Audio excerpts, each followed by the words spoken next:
नमस्कार साथियों। हम बात करेंगे अंतर्राष्ट्रीय संबंधों के अंतर्गत मानवाधिकारों के बारे में। मानवाधिकार क्यों जरूरी हैं? मानवाधिकार और मूल अधिकारों में क्या अंतर है? इन अधिकारों की आवश्यकता क्यों होती है? इनके बारे में बात करेंगे। तो जब मानव है, उसको मानव होने के नाते जो अधिकार प्राप्त होते हैं वो मानवाधिकारों की श्रेणी में आते हैं, और जो अधिकार व्यक्ति के व्यक्तित्व के सर्वांगीण विकास हेतु राज्य द्वारा प्रदान किए जाते हैं वो मूल अधिकारों की श्रेणी में आते हैं। मानवाधिकार अंतर्राष्ट्रीय अर्थात व्यापक स्तर पर कह सकते हैं, और मूल अधिकार हो सकता है किसी एक राज्य क्षेत्र से संबंधित भी हो सकते हैं। तो हम बात करेंगे जो मानवाधिकार हैं उनके बारे में। मानवाधिकार हैं क्या चीज़? तो सबसे पहले बात करते हैं कि साधारणतः अधिकारों को व्यक्ति के ऐसे हक या दावे कहे जाते हैं जो समाज द्वारा तो स्वीकृत हों और राज्य द्वारा लागू किए जाते हों। जो समाज ने तो स्वीकार कर दिए हों और राज्य ने उसे लागू कर दिए हों।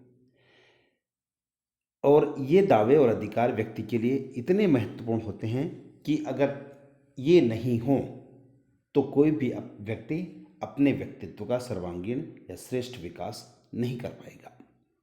परंतु मानवाधिकारों की धारणा अधिकार की धारणा से अधिक व्यापक है। जो मैंने पहले कहा कि मानवाधिकार व्यापक होते हैं और अधिकार संकीर्ण होते हैं, अर्थात सूक्ष्म लेवल पर मान सकते हैं उसको।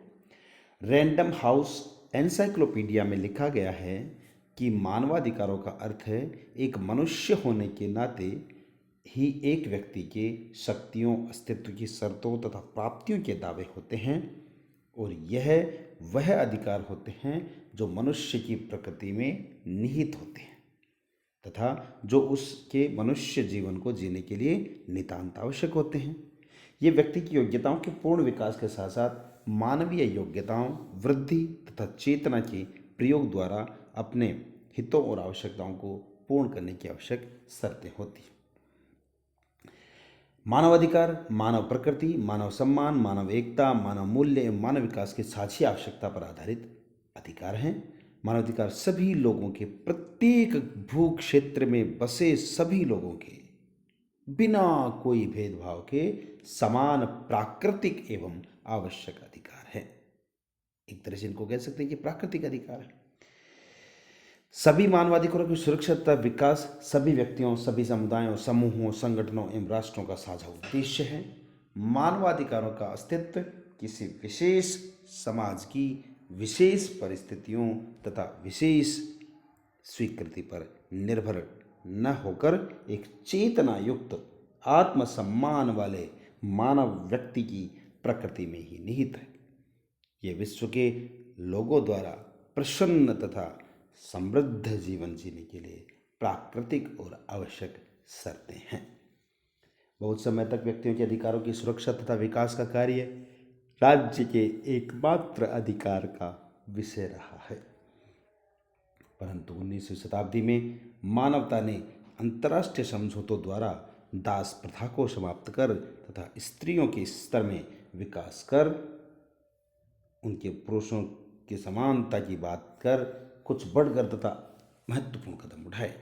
20वीं शताब्दी में अंतर्राष्ट्रीय समुदाय इस विचार को अपनाने के लिए आगे आया कि मानवाधिकार और स्वतंत्रताएं सब में ध्यान का साझा विषय है तथा यह अंतर्राष्ट्रीय समुदाय का उत्तरदायित्व है कि वह ऐसे कदम उठाए जिसके बिना जिनसे सबके मानवाधिकारों के प्रति चेतना विकसित हो तथा इनकी सुरक्षा और विकास मानवता का साझा उद्देश्य और ध्यान का केंद्र बन जाए।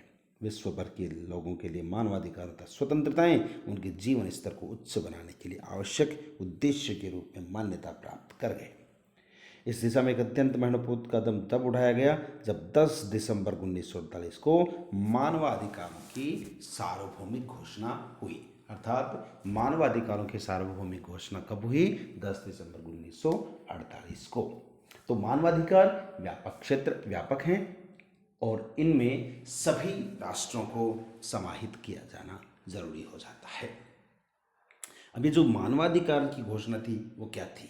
संयुक्त राष्ट्र के चार्टर के अधीन कार्य करते हुए संयुक्त राष्ट्र आर्थिक और सामाजिक परिषद ने, अर्थात मानवाधिकारों की घोषणा किसने की? संयुक्त राष्ट्र आर्थिक और सामाजिक परिषद ने 1946 में मानवाधिकार आयोग की स्थापना की और इस आयोग को निर्देश दिया कि वह क्या क्या काम करेगा। एक अंतर्राष्ट्रीय पत्र, दूसरा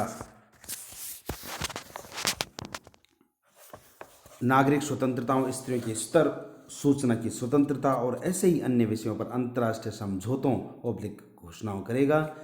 अल्पसंख्यकों की सुरक्षा की बात करेगा। नस्ल, लिंग, भाषा या धर्म के आधार पर भेदभाव को रोकने का, मानव अधिकारों से संबंधित अन्य विषयों पर अपनी सिफारिशें और रिपोर्ट पेश करे। इस आयोग ने 30 महीनों तक कड़ी परिश्रम करके मानवाधिकारों पर सार्वभौमिक घोषणा तथा कुछ अन्य समझौतों पर मसौदे तैयार किए। मानवाधिकारों की घोषणा को संयुक्त राष्ट्र महासभा ने 10 दिसंबर 1948 को अपना लिया और यह दिन मानवाधिकारों की सुरक्षा के कैलेंडर में एक सुनहरा दिन बन गया। एक ऐतिहासिक घटना थी जिसका अत्यंत महत्व था और इससे संयुक्त राष्ट्र की एक महान उपलब्धि माना जाता है। आज हम प्रत्येक वर्ष 10 दिसंबर को अंतर्राष्ट्रीय मानवाधिकार दिवस मनाते हैं। मानवाधिकार अधिकारों की सार्वभौमिक घोषणा, इसकी गहराई में न जाते हुए हम इसके केवल कुछ एक इसकी प्रस्तावना पर ही बात करेंगे। विश्व में स्वतंत्रता, न्याय और शांति का आधार है। मानव परिवार के सभी सदस्यों के एक समान तथा अभिन्न अधिकारों तथा निहित सम्मान की स्वीकृति संयुक्त राष्ट्र के लोगों ने इस चार्टर में मौलिक मानवाधिकारों, मनुष्य के सम्मान तथा मूल्य तथा स्त्रियों एवं पुरुषों के समान अधिकारों में विश्वास प्रकट किया है और ये निश्चय किया है कि अधिकार स्वतंत्रता में सामाजिक प्रगति तथा जीवन के उच्चतर स्तरों को विकसित किया जाए। सदस्यों ने यह प्रतिज्ञा ली कि वे संयुक्त राष्ट्र संघ के साथ पूर्ण सहयोग करते हुए मानवाधिकारों के प्रति सार्वभौमिक सम्मान बढ़ाने तथा इनकी पालना के लिए काम करेंगे। इनकी प्राप्ति के लिए आवश्यक है कि इन मानवाधिकारों की स्वतंत्रता के लिए एक साझी समझ विकसित की जाए, अर्थात एक ऐसी समझ विकसित हो जिससे कि सभी के अधिकारों की रक्षा करने का संकल्प लिया जा सके। इसी कारण अब महासभा मानवाधिकारों की घोषणा को, सार्वभौमिक घोषणा को लोगों के लिए प्राप्त किए जाने के संबंध में एक साझे मानदंड के रूप में घोषित करती है। इस उद्देश्य की पूर्ति के लिए सभी राष्ट्रों, व्यक्तियों एवं समाजों से इस घोषणा को सामने रखते हुए शिक्षा के माध्यम से मानवाधिकारों के प्रति सम्मान प्राप्त करें तथा राष्ट्रीय तथा स्तर पर सभी सदस्य राज्यों के लोगों के लिए तथा अन्य सभी क्षेत्रों में रहने वाले लोगों के लिए प्रगतिशील कदम उठाकर इनके प्रति प्रभावी स्वीकृति तथा पालन को करने का प्रयास करें।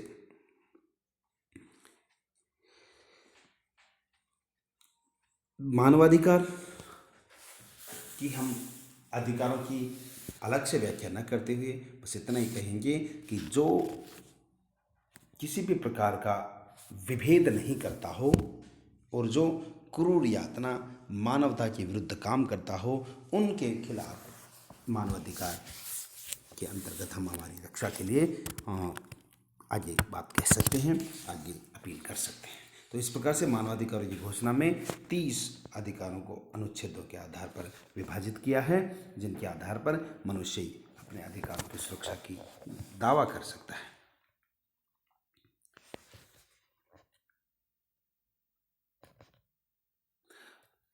टाइम टू टाइम, समय समय पर अनेकों समझौते और घोषणाओं के आधार पर मानवाधिकारों के लिए कार्यक्रम होते रहते हैं और मानवाधिकारों को सुदृढ़ करने की बात आती है। इसी के तहत आर्थिक, सामाजिक तथा सांस्कृतिक अधिकारों पर अंतर्राष्ट्रीय समझौता, जिनके तहत कुछ एक बिंदुओं और के आधार पर इस समझौते को आगे बढ़ाया गया और इसमें जो अनुच्छेद बताए गए उनके आधार पर व्यक्ति या जो अंतर्राष्ट्रीय क्षेत्र में रहने वाले समुदाय हैं उनके व्यक्तियों की अधिकारों की सुरक्षा हो सकती है। नागरिक तथा राजनीतिक अधिकार पत्र भी इसके अंतर्गत आते हैं, जिसके आधार पर नागरिकों के राजनीतिक अधिकारों की भी बात की जाती है। तो इस आधार पर जो मानवाधिकार हैं उनको अलग अलग श्रेणियों में बांटकर इनकी व्याख्या की जाती है।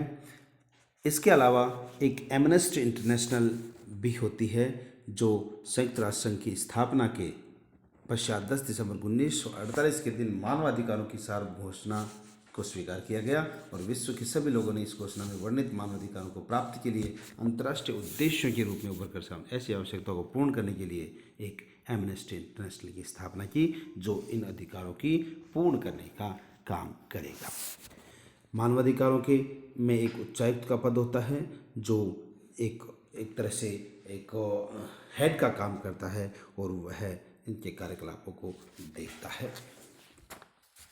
विश्व में मानवाधिकारों की सुरक्षा के लिए अनेकों गतिविधियां होती रहती हैं और इनके आधार पर कई बार ऐसे लोगों के अधिकारों की सुरक्षा की जाती है जो अनावश्यक ही किसी परेशानी में फंस जाते हैं। हम एक उदाहरण दें कि पाकिस्तान की जेल में बंद भारतीय जाधव, जो कि एक शक के आधार पर ही जेल में पड़ा था और उसको अनेकों यातनाएं दी गई और मानवाधिकारों के आधार पर उनको एक सुरक्षा प्रदान की कि उनके साथ ज़्यादा यातनाएं ना हो, ऐसा काम भी किया गया। अभी थोड़े दिन पहले अमेरिका में एक अश्वेत को पुलिस के अधिकारी द्वारा गला दबाकर मार देने की घटना, ऐसी घटनाएं हैं जो मानवाधिकारों के खिलाफ एक साजिश हो सकती है या मानवाधिकारों के लिए कलंक साबित हो सकती हैं। मानवाधिकार हैं तभी सभी के अधिकार जीवित रह सकते हैं और इनके आधार पर ही हम अपने अधिकारों को सुरक्षित कर सकते हैं अंतर्राष्ट्रीय स्तर पर। मानवाधिकारों की परिषद का गठन संयुक्त राष्ट्र महासभा ने 7वें अधिवेशन में किया, जो 2006 के दिन 60/251 पास कर मानवाधिकारों की परिषद की स्थापना की और इस प्रस्ताव में यह कहा गया कि शांति और सुरक्षा, विकास तथा मानवाधिकार संयुक्त राष्ट्र व्यवस्था के आधार स्तंभ है तथा सामूहिक सुरक्षा और कल्याण के आधारभूत सिद्धांत है। अर्थात एक तरह से मानवाधिकार परिषद है जो शांति, सुरक्षा, विकास तथा मानवाधिकार आदि के लिए लड़ाई लड़ेगी। तो इस प्रकार से मानवाधिकार परिषद का गठन किया गया। इसकी रचना अफ्रीकी सदस्यों का समूह, एशियाई सदस्यों का समूह, पूर्वी यूरोपीय राज्यों का समूह, लातिन अमेरिकी और कैरिबियन राज्यों के समूह, पश्चिम यूरोप तथा अन्य राज्यों के समूह से मिलाकर होती है। मानवाधिकार के सदस्यों का कार्यकाल, परिषद का कार्यकाल 3 वर्ष होता है और प्रत्येक 1 वर्ष के अंतराल इसको दोबारा निर्वाचित किया जा सकता है। इनकी योग्यता होती है कि संयुक्त राष्ट्र संघ के सदस्य राज्यों को इस परिषद की स्थायी की सदस्यता प्राप्त होती है, लेकिन इस परिषद के सदस्य के रूप में सभी व्यक्ति सभी के मानवाधिकारों की सुरक्षा के उद्देश्य से काम करते हैं और वे अपने देश के राष्ट्रीय हितों के स्थान पर मानवाधिकार की सुरक्षा की बात करते हैं। इनमें निलंबित करने की व्यवस्था भी है और मानवाधिकार की परिषद की बैठकें और प्रक्रिया के नियम भी चलते रहते हैं। मानवाधिकार परिषद वर्ष में लगातार काम करती है और इसकी कम से कम 3 बैठकें अवश्य होती हैं और ये भी आवश्यक है कि वर्ष में कम से कम 10 सप्ताहों के लिए इसकी एक प्रमुख बैठक आयोजित की जाए। आवश्यकता से के समय इसकी एक विशेष बैठक भी बुलाई जाती है और विशेष बैठक बुलाने के लिए आवश्यक होता है कि कम से कम 1/3 सदस्य से बुलाने के लिए प्रस्ताव पास करें। तो इस प्रकार जो मानवाधिकार हैं उनकी रक्षा के लिए अंतर्राष्ट्रीय स्तर पर अनेकों प्रयास किए गए ताकि किसी भी प्रकार के कोई मानवाधिकारों का हनन ना किया जा सके। और थोड़े दिन पहले अर्थात ये कहा गया कि जो अबू गरीब जेल थी उस जेल में भी यातनाएं दी गई और उनके अधिकारों का हनन हुआ। तो कई प्रकार की ऐसी घटनाएं हमारे सामने आती हैं जहां पर मानवाधिकार का हनन होता है। धन्यवाद।